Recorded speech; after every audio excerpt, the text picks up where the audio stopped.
오늘도 성령 충만을 사모하여서 새벽을 깨우며 기도의 자리에 나오신 모든 대양의 가족들 환영하고 축복합니다. 사랑과 은혜가 풍성하신 하나님 아버지, 날마다 우리 삶 가운데 힘과 능력 주시어 믿음의 길을 걸어가게 하시니 참으로 감사드립니다. 연약하고 부족하고 유한하고 불완전한 인생을 긍휼히 여기시고 진리와 생명의 길로 인도하시는 하나님께 영광과 찬송을 올려드립니다. 은혜 아니면 하루도 살아갈 수 없는 존재임을 고백하오니 날마다 하나님의 인재와 은혜를 누리며 살아가게 하옵소서. 또한 삶의 여러 문제들이 우리를 둘러싸고 있을 때에도 소망을 잃지 않는 이유는 하나님께서 우리와 함께 하심을 믿기 때문입니다. 임마누엘의 하나님을 삶 가운데 고백하며 여전히 우리와 함께 하시는 하나님 안에서 영적 전쟁을 승리케 하옵소서. 사랑하는 담임 목사님을 붙잡아 주사 영육간에 강건하게 하시고 모든 목회 사역 위에 성령 하나님의 충만한 은혜와 사랑을 부어주셔서 힘껏 하나님께서 맡기신 교회를 온전히 세워가게 하옵소서. 사모님과 자녀들에게 힘과 능력 주시고 잘 회복될 수 있도록 인도하여 주옵소서. 사랑하는 원로 목사님과 사모님의 건강을 지켜주시고 성령 충만의 은혜로 날마다 힘차게 믿음의 길을 전진해 나가게 하옵소서. 세우시는 강단마다 진리와 생명의 말씀이 선포되게 하옵소서. 사랑하는 장로님과 권사님 그리고 모든 직분자들에게 복의 복을 더하시고 모든 가정과 일터와 사업터 가운데 풍성한 열매 맺게 하옵소서. 가족 구원을 위해 오늘도 간절히 기도하는 성도의 기도에 속히 응답하시고 함께 예배하는 그날이 속히 오게 하옵소서. 육체와 마음과 정신의 질병으로 고통받고 있는 지체들을 치료하여 주옵소서. 연로하신 부모님들 언제나 하늘 소망으로 가득 채워주사 삶의 모든 여정 가운데 충만한 하나님 사랑을 누리게 하옵소서. 대양의 귀한 다음 세대들이 예수 그리스도를 인격적으로 만나는 귀한 여름 성경학교와 수련회 되게 하시고 모든 섬기는 이들에게 힘과 능력을 더하여 주옵소서. 이 나라와 이 민족 긍휼히 여겨주시고 대통령과 지도자들에게 지혜와 능력을 더하사 나라를 잘 이끌어가게 하옵소서. 군 복무 중인 주의 자녀들과 해외 나가 있는 주의 자녀들을 눈동자와 같이 지켜주시고 삶의 모든 걸음을 인도하여 주옵소서. 천사 찬양대의 찬양을 기쁘게 받아주시고 모든 새벽 성도들에게 충만한 복으로 함께 하옵소서. 예수 그리스도의 이름으로 간절히 기도드립니다. 아멘. 오늘 하나님께서 우리에게 주시는 말씀은 사도행전 25장 13절부터 27절까지의 말씀입니다. 신약 성경 231면에 있습니다. 사도행전 25장 13절부터 27절까지의 말씀. 한 절씩 교독하실 때 살아계신 하나님의 음성 들으시기 바랍니다. 수일 후에 아그리빠 왕과 버니게가 베스도에게 문안하러 가이사랴에 와서 여러 날을 있더니 베스도가 바울의 일로 왕에게 고하여 이르되 벨릭스가 한 사람을 구류하여 두었는데 내가 예루살렘에 있을 때에 유대인의 대제사장들과 장로들이 그를 고소하여 정죄하기를 청하기에 내가 대답하되 무릎 피고가 원고들 앞에서 고소 사건에 대하여 변명할 기회가 있기 전에 내주는 것은 로마 사람의 법이 아니라 하였노라. 그러므로 그들이 나와 함께 여기 오매 내가 지체하지 아니하고 이튿날 재판 자리에 앉아 명하여 그 사람을 데려왔으나 원고들이 서서 내가 짐작한 것 같은 악행의 혐의는 하나도 제시하지 아니하고 오직 자기들의 종교와 또는 예수라 하는 이가 죽은 것을 살아있다고 바울이 주장하는 그 일에 관한 문제로 고발하는 것뿐이라. 내가 이 일에 대하여 어떻게 심리할지 몰라서 바울에게 묻되 예루살렘에 올라가서 이 일의 신문을 받으려나 한즉 바울은 황제의 판결을 받도록 자기를 지켜주기를 호소하므로 내가 그를 가이사에게 보내기까지 지켜두라 명하였노라 하니 아그리빠가 베스도에게 이르되 나도 이 사람의 말을 듣고자 하노라. 베스도가 이르되 내일 들으시리이다 하더라. 이튿날 아그리빠와 버니게가 크게 위험을 갖추고 와서 천부장들과 시중에 높은 사람들과 함께 접견 장소에 들어오고 베스도의 명으로 바울을 데려오니 베스도가 말하되 아그리빠 왕과 여기 같이 있는 여러분이여, 당신들이 보는 이 사람은 유대의 모든 무리가 크게 외치되 살려두지 못할 사람이라고 하여 예루살렘에서와 여기서도 내게 청원하였으나 내가 살피건대 죽일 죄를 범한 일이 없더이다. 그러나 그가 황제에게 상소한 고로 보내기로 결정하였나이다. 그에 대하여 황제께 확실한 사실을 알 것이 없으므로 신문한 후 상소할 자료가 있을까 하여 당신들 앞, 특히 아그리빠 왕 당신 앞에 그를 세웠나이다.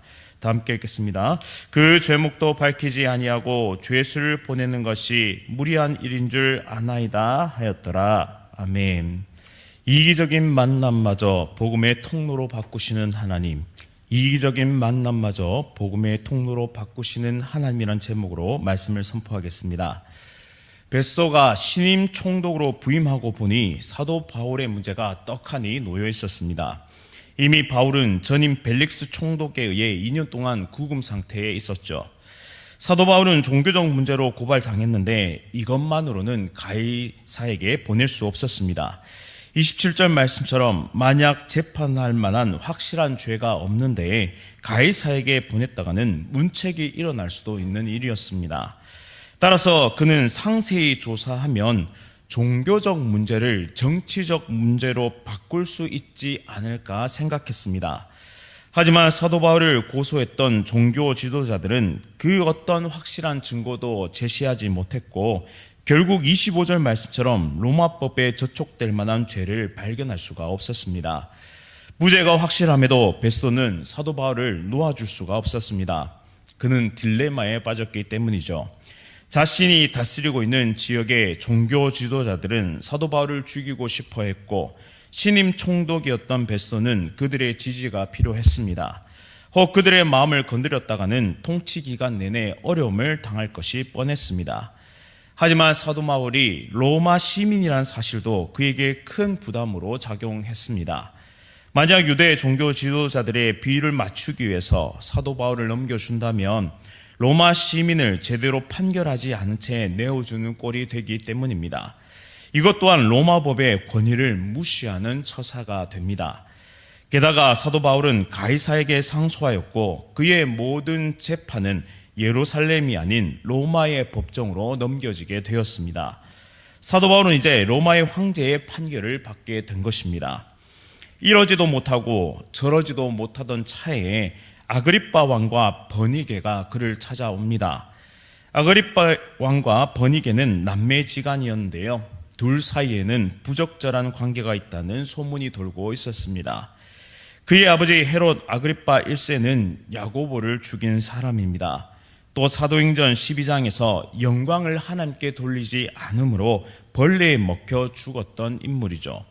또 할아버지인 헤롯 대왕은 예수님을 죽이려고 이 영아 살해를 지시했던 인물이었으며 세례 요한의 목을 베었던 인물입니다. 그러니 이 집안 대대로 예수님과 기독교의 적대적인 인물이었던 것입니다. 헤롯 아그리빠 2세는 팔레스타인 북동쪽의 다양한 영토를 로마로부터 하사받았고 다스리고 있었는데요. 이들은 신임 총독과의 교류를 통해서 자신의 통치권을 확고히 하고 싶었습니다. 베스도 총독은 때마침 등장한 아그리빠 왕이 굉장히 반가웠을 것입니다. 왜냐하면 아그리빠 왕은 대제사장의 임명권을 가지고 있었고 유대 사회를 통치하는 왕이었기 때문에 상대적으로 종교, 문화에 밝았기 때문입니다. 베스도는 이들에게 사도 바울에 대한 이야기를 하였고 이 판결에 대해서 조언을 구하고 있습니다. 만약 아그리빠 왕도 죄가 없다고 판단된다면 그것을 근거로 보고서를 작성해서 로마로 보내고 동시에 예루살렘 유대 종교 지도자들을 설득시킬 명분이 생겼기 때문입니다. 우리는 총독 베스도와 아그리빠 왕의 모습을 보면서 각자의 이익을 추구하는 세속적인 만남을 보게 됩니다. 지금도 우리 주변에 일어나는 많은 만남들이 자신의 유익과 자신의 안녕을 위한 것입니다. 내가 하나를 주면 하나 이상을 꼭 받아야 하는 그런 세상 속에서 우리는 만남을 가지고 살아가는 것이죠. 그 속에는 진실, 섬김, 사랑, 헌신 같은 기독교적 고귀한 가치는 보이지 않습니다. 그래서 우리는 인생을 살면서 숱한 만남을 가지지만 여전히 외롭고 여전히 고독합니다. 그래서 더 많이 가지고 싶은지도 모릅니다. 더 멋지고 더 예뻐지고 싶은 것인지도 모르죠. 그래야만 자기 자신 주변에 많은 사람들이 모여들기 때문입니다. 이 외면을 추구하는데 많은 시간을 쏟지만 정작 내면의 성장과 신앙의 성숙에는 투자하지 않는 삶을 살아가게 되는 것입니다. 한번 고민해 봤으면 좋겠습니다. 내 삶에는 과연 진정한 만남, 진정한 교제가 이루어지고 있는가? 나는 사람을 대하고 또 그 사람을 섬길 때 성경적인 진실된 가치로 대하고 있는가 말이죠. 우리의 구역 모임과 전도회가 성경적 가치를 실현하는 시간과 공간이 될 수 있기를 간절히 바랍니다.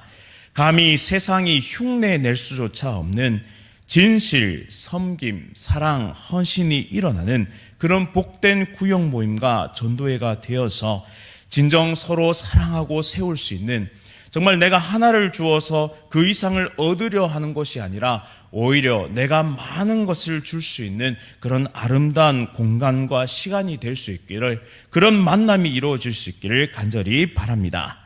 오늘 본문을 보면서 놀라운 사실 하나를 발견하게 되는데요. 그것은 하나님은 이러한 인간 자기 중심적인 그리고 이기적인 만남마저도 복음의 통로로 개척해 나가고 계신다는 사실입니다. 어떻게요? 사도 바울이 총독과 왕과 그리고 고관 대작들 앞에서 부활의 복음을 전할 그 기회를 하나님께서 만들어 가고 계시기 때문입니다. 23절 말씀에 이튿날 아그리빠와 버느게가 크게 위험을 갖추고 와서 천부장들과 시중에 높은 사람들과 함께 접견 장소에 들어오고 베스도의 명으로 바울을 데려오니라고 말씀합니다. 내일 본문을 살펴보시면 사도 바울은 이들의 모임 앞에서 복음을 선포할 기회를 얻습니다. 더 나아가 이 모임을 통하여 바울은 무죄함이 더욱 분명하게 드러납니다. 이 소식은 각 지역에 흩어져 있던 그리스도인들에게 큰 힘이 되었을 것입니다. 또 흥미로운 것은 전임 통독인 벨릭스, 그리고 현 총독인 베스도, 아그리빠 왕, 그리고 천부장과 고관 대작들이 각자의 이익을 추구하면서 동상이몽을 꿈꾸면서 사도 바울에게 접근했고 또 그에게 나와왔지만 하나님이 이 모든 것을 선으로 바꾸셔서 결국 사도 바울이 로마로 갈 수 있는 그 길을 만들고 계시다는 사실입니다. 웨이메이커, 길을 만드시는 이로써 바로 사도 바울을 이끌어가고 계신 것이죠. 사탄은 끊임없이 인간의 죄성을 자극하고 예수 그리스도와 복음을 반대하고 핍박하도록 만듭니다. 하지만 그 모든 시도마저도 사용하셔서 사명을 완숙해 하시는 완전하신 하나님을 오늘 말씀을 통해 우리는 발견하게 되는 것입니다. 찬양의 가사처럼 나는 연약합니다. 그리고 나는 부족하죠. 그래서 매일 실수하고 넘어지는 존재입니다. 하지만 그럼에도 우리에게 소망이 있는 그 이유는 바로 하나님이 완전하시다는 사실 때문입니다. 완전하신 하나님께서 악마저 선으로 바꾸셔서 사명의 경주를 끝끝내 완주케 하실 것이기 때문입니다. 오늘도 성령 충만의 은혜로 우리의 삶을 견인해 나가시고 계심을 믿으시기 바랍니다. 당장에는 나의 상황을 다 이해할 수 없고 당장에는 힘들고 어려운 시기가 지나가고 있을지라도 하나님의 선하심과 인자하심을 믿고 신뢰하며 완전하신 하나님을 따라 믿음의 경주를 끝까지 경주해 나갈 수 있는 우리 모두 될 수 있기를 간절히 바랍니다. 이제 마지막으로 베스도는 사도 바울의 이야기를 전하면서 다음과 같이 이야기하는데요. 18절 말씀에 원고들이 서서 내가 짐작하던 것 같은 악행의 혐의는 하나도 제시하지 아니하고라고 말씀합니다. 여기서 내가 짐작하던 것 같은 악행은 반역죄와 같은 정치적 혐의를 의미합니다. 로마 법을 어기라고 말했다던가 아니면 가이사가 아니라 다른 누군가를 주님이시다 혹은 왕이시다라고 말하는 것 같은 것이죠. 이어서 19절 말씀에 오직 자기들의 종교와 또는 예수라 하는 이가 죽은 것을 살아있다고 바울이 주장하는 그 일에 관한 문제로 고발하는 것뿐이라 라고 말합니다. 사도 바울은 전도하면서 복음의 핵심인 예수님이 부활하셨다라는 사실을 끊임없이 선포했습니다. 그가 다메섹 도상에서 만났던 부활하신 예수님을 전했던 것이죠. 이 부활의 복음, 부활의 신앙은 신자에게 소망이 되는 그 무엇보다 가치 있는 굿뉴스, 복된 소식입니다. 하지만 베스도의 말이나 반응은 마치 그것이 별일이 아닌 것처럼 무성의하게 말하고 있습니다. 예수라 하는 이가 죽은 것을 살아있다고 바울이 주장하는 일이라고 일축하는 것 말이죠. 바울에게는 예수님은 생명의 길을 열어주신 위대한 구원자이시지만 베스도에게는 십자가형을 당한 죄수에 불과한 것입니다. 또 바울에게는 예수님께서 사망 곳에 깨뜨리시고 부활하셔서 모든 신자들에게 부활의 첫 열매가 되신 분이시지만 베스도에게는 죽은 것을 살아있다고 바울이 주장하는 어떤 사람에 불과한 것입니다. 이처럼 믿음이 없는 비신자들에게는 예수님의 부활이 매우 하찮게 여겨집니다. 심지어 부활을 믿는 우리를 덜 떨어진 사람처럼 취급하죠. 어떻게 죽은 사람이 살아나지라는 것이죠. 자연의 법칙으로는 절대 일어날 수 없는 일이기 때문입니다. 따라서 십자가의 도가 멸망하는 자들에게는 미련한 것이요 구원받는 우리에게는 하나님의 능력이 됨이라라는 이 말씀은 지금도 유효한 진리의 말씀입니다. 사도 바울은 십자가의 도가 하나님의 능력임을 믿었습니다. 구원을 베푸시는 하나님의 구속 역사를 깨달았고 믿었고 고백했고 선포했습니다. 우리가 믿는 하나님이 세상 사람들에게 비난받고 조롱받을 때에 우리는 견딜 수 없는 속상함을 느낍니다. 사랑하는 부모님에게, 남편에게, 아내에게, 자녀에게, 친척과 친구와 동료와 이웃에게 구원의 능력이 되시는 예수 그리스도를 전하고 복음을 전했지만 돌아오는 냉소적인 반응 혹은 조롱 섞인 태도를 볼 때에 화가 치밀어 오르기도 합니다. 차라리 생판 모르는 남에게 복음을 전하는 쪽이 마음이 더 편할 것만 같습니다. 사랑하는 이로부터 내가 단단히 종교에 미쳤구나라는 말을 들었을 때 내가 왜 이 고생을 하면서 복음을 전해야만 할까라고 마음이 무너질 때도 있을 것입니다. 인간적인 마음으로 충분히 그럴 수 있습니다. 그러나 사도 바울은 한결같았습니다. 그 이유는 그에게 부활의 신앙은 관념적인 것이 아니라 실제였기 때문입니다. 예수 그리스도의 살아계심을 다메섹 도상에서 실제적으로 경험했고 날마다 성령 충만한 역사 가운데 하나님의 임재를 경험하면서 실제적으로 경험하면서 살아가고 있었기 때문이죠. 그래서 그가 거리에서 전도할 때에도 회당에서 말씀을 선포할 때에도 매 맞고 감옥에 갇혔을 때에도 쇠사슬에 묶여서 재판정에 서 있을 때에도 그는 한결같이 부활하신 예수님, 부활 신앙을 붙잡고 이 부활의 예수 그리스도를 선포했습니다. 복음 전도자에게 외면 혹은 핍박은 반드시 따라오는 것입니다. 왜냐하면 세상은 철저히 눈 감고 싶기 때문이죠. 사망 이후에 심판이 있다는 사실을 외면하고 싶은 것입니다. 만약 부활이 있고 심판이 있다면 죽음은 즉시 공포가 올 것이고 두려움이기 때문입니다. 그래서 속 편하게 죽으면 존재 자체가 먼지처럼 사라질 것처럼 생각해 버리는 쪽이 마음이 편한 것이죠. 나는 어떠합니까? 죽음이 공포요, 두려움입니까?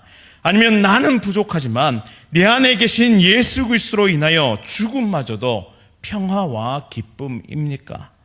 죽음을 외면하고 싶습니까?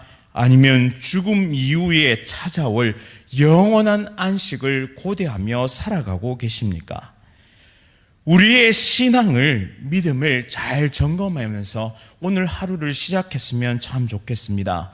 내게 진정한 부활 신앙이 있는가? 죽음을 잘 준비하면서 살아가고 있는가? 종말론적인 삶을 살아가며 코람데요, 하나님 앞에서라는 그 신전의식을 가지고 살아가고 있는가를 이 새벽, 이 말씀을 듣고 있는 이 새벽에 우리 모두가 나 자신에게 질문해 볼 수 있기를, 그리고 솔직한 대답을 할 수 있기를 간절히 바랍니다. 만약 조금이라도 이 부활의 신앙이 흔들리고 있다면, 이 죽음에 대해서 두려움에 떨고 있다면, 그 무엇보다도 중요한 이 생명 대신 예수 그리스도를 붙잡고 정말 믿음을 더해 달라고 기도할 수 있는 우리 모두가 될 수 있기를 원합니다. 오늘도 성령 충만함으로 부활 신앙이 더욱 분명해지고 하나님의 임재를 온전히 경험하는 복된 삶을 살아가며 예수 그리스도를 힘껏 증거하는 우리 모두의 삶이 될 수 있기를 간절히 바랍니다. 말씀을 기억하면서 함께 기도하겠습니다. 삶의 모든 방향이 내가 원하는 대로 흘러가지 않을 때도 하나님을 향한 신실한 믿음을 잃지 않도록 인도하여 주옵소서. 이 땅을 살면서 우리는 이기적이고 자기중심적인 만남을 경험합니다. 어쩌면 내 모습마저도 세상과 다를 바 없이 이기적이고 자기중심적인 만남을 가져왔을지도 모르겠습니다. 그러한 모습들이 있었다면 하나님 용서하여 주옵소서. 신실하게 진실하게 거룩하게 살아갈 수 있도록 우리에게 은혜를 베풀어 주옵소서. 우리의 만남 속에서 사랑과 섬김이 나타날 수 있도록 인도하여 주옵소서. 우리의 구역 모임 속에서 또 전도의 모임 속에서 성경적 가치들이 꽃피우게 하옵소서. 또한 우리가 만나는 사업터와 일터에서 진실된 모습으로 예수 그리스도를 닮은 모습으로 그들에게 생명의 예수 그리스도를 나타내는 그런 이타적인 삶을 살아갈 수 있도록 우리의 삶을 변화시켜 주옵소서. 우리가 만나는 가족, 친구, 동료, 이웃에게 예수 그리스도를 보여줄 수 있도록 하나님 함께하여 주옵소서. 무엇보다 하나님의 완전하심을 믿고 의지하게 하옵소서. 사람들의 그릇된 욕심마저도 선으로 바꾸시어 하나님의 원대한 꿈을 이루는 도구로 사용하시는 능력의 하나님을 바라보게 하옵소서. 내 계획, 내 생각, 내 뜻이 아닌 하나님의 나라와 그 뜻을 이루며 살아가게 하옵소서. 그러기 위해 성령 충만을 간구합니다. 우리 안에 부활 신앙이 더욱 확고하게 자리 잡게 하시고 날마다 코람데오의 정신을 가지고 하나님 앞에 온전히 서서 행하게 하옵소서. 유한한 인생을 향한 무한한 하나님의 사랑과 신실하심을 의지하며 믿음의 경주를 끝까지 감당하는 귀한 대양의 가족들 되게 하옵소서. 특별히 가족 구원을 위해 오늘도 몸부림치며 친구와 직장 동료와 이웃의 구원을 위해 오늘도 수고하는 모든 손길들에게 힘과 능력과 지혜를 더하시고 끝까지 포기하지 않도록 하나님의 역사와 능력을 체험케 하여 주옵소서. 귀한 영혼 구원의 열매를 거두는 하나님의 귀한 일꾼들 다 되게 하옵소서. 예수 그리스도의 이름으로 간절히 기도드립니다. 아멘. 하늘에 계신 우리 아버지여, 이름이 거룩히 여김을 받으시오며 나라가 임하시오며 뜻이 하늘에서 이루어진 것 같이 땅에서도 이루어지이다. 오늘 우리에게 일용할 양식을 주시옵고 우리가 우리에게 죄 지은 자를 사하여 준 것 같이 우리 죄를 사하여 주시옵고 우리를 시험에 들게 하지 마시옵고 다만 악에서 구하시옵소서. 나라와 권세와 영광이 아버지께 영원히 쌓옵나이다. 아멘. 오늘 하루도 성령 충만하십시오.